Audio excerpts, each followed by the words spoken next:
ಏನು ರೊಬೋಟಿಕ್ ಅಂತ ಹೇಳಿದ್ರೆ ಅಂದ್ರೆ ಬ್ಲೇಡ್ ಖಂಡಿತ ಯೂಸ್ ಮಾಡಲ್ಲ. ನಾವು ಅದಕ್ಕೆ ಫ್ಲಾಕ್ಸ್ ಅಂತ ಹೇಳ್ತೀವಿ. Femto laser assisted cataract surgery. ಈ ಕನ್ವೆನ್ಷನಲ್ ಫೇಕೋಎಮಲ್ಸಿಫಿಕೇಶನ್ಗೂ ಮತ್ತೆ ಫ್ಲಾಕ್ಸ್ ಟೆಕ್ನಾಲಜಿ, ರೊಬೋಟಿಕ್ ಟೆಕ್ನಾಲಜಿ ಏನ್ ವ್ಯತ್ಯಾಸ ಇದೆ?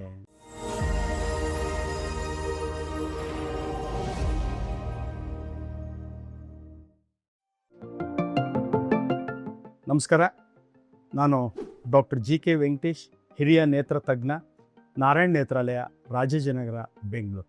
ಇತ್ತೀಚಿನ ದಿನಗಳಲ್ಲಿ ಕಣ್ಣಿನಲ್ಲಿ ಪೊರೆ ಬಂದಿರತಕ್ಕಂಥವ್ರು ಕೇಳ್ತಕ್ಕಂಥ ಪ್ರಶ್ನೆ ಏನಪ್ಪ ಅಂತ ಹೇಳಿದ್ರೆ, ಡಾಕ್ಟ್ರೇ, ನಿಮ್ಮ ಹಾಸ್ಪಿಟ್ಲಲ್ಲಿ ಬ್ಲೇಡ್ಲೆಸ್ ಆಪರೇಷನ್ನು ಅಥವಾ ಏನು ರೊಬೋಟಿಕ್ ಅಂತ ಹೇಳಿದ್ರೆ ಅಂದರೆ ಅದಕ್ಕೆ ನಾವು ಬ್ಲೇಡ್ ಖಂಡಿತ ಯೂಸ್ ಮಾಡಲ್ಲ. ಆದ ನಂತರ ನಾವು ಅದಕ್ಕೆ ಫ್ಲಾಕ್ಸ್ ಅಂತ ಹೇಳ್ತೀವಿ. ಫ್ಲಾಕ್ಸ್ ಅಂದರೆ femto laser assisted cataract surgery ಅಂತ. ಈ ಫೆಮ್ಟೋ ಲೇಸರ್ ಕ್ಯಾಟ್ರಾಕ್ಟ್ ಅಸಿಸ್ಟೆಡ್ ಏನಿದೆ ನೋಡಿ, ಪ್ರಿಸಿಷನ್ ಅಥವಾ ಇದು ಅದರದ್ದು ಅಕ್ಯುರೆಸಿ ಅಂತ ಹೇಳ್ತೀವಿ, ತುಂಬಾ ಚೆನ್ನಾಗಿರುತ್ತೆ.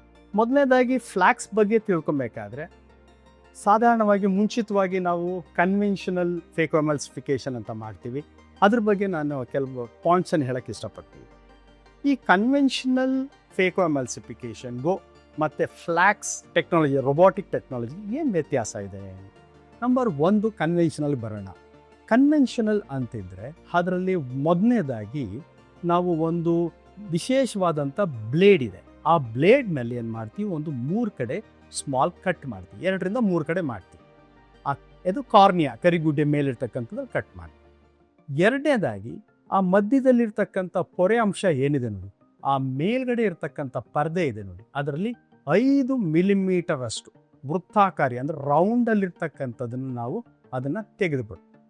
ಮೂರನೇದಾಗಿ ಆ ಮಧ್ಯದ ಒಳಗಡೆ ಇರ್ತಕ್ಕಂಥ ಪೊರೆನ ಬಿಡಿ ಬಿಡಿಯಾಗಿ ನಾವು ಅದನ್ನು ಫ್ರ್ಯಾಗ್ಮೆಂಟ್ ಮಾಡಿ ನಾವು ಈ ಅಲ್ಟ್ರಾಸೌಂಡ್ ಎನರ್ಜಿ ಮುಖಾಂತರ ನಾವು ಕನ್ವೆನ್ಷನಲ್ ಫೇಕೋವನ್ನು ತೆಗಿತೀವಿ.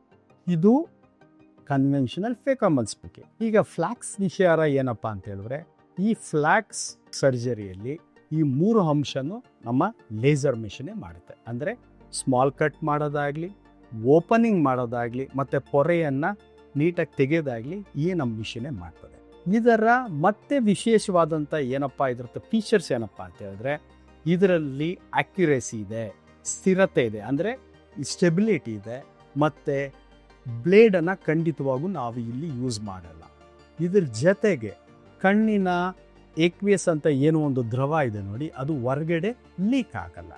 ಇದು ಅದ್ರ ಜೊತೆಗೆ ಏನಪ್ಪ ಆಗುತ್ತೆ ಅಂತ ಹೇಳಿದ್ರೆ, ನಾವು ಈ ಮಷೀನಲ್ಲಿ ಯೂಸ್ ಮಾಡ್ತಕ್ಕಂಥ ಎನರ್ಜಿ, ಲೇಸರ್ ಮಿಷಿನ್ ಭಾಳ ಮಿನಿಮಮ್, ಅಂದರೆ ಭಾಳ ಕಮ್ಮಿ.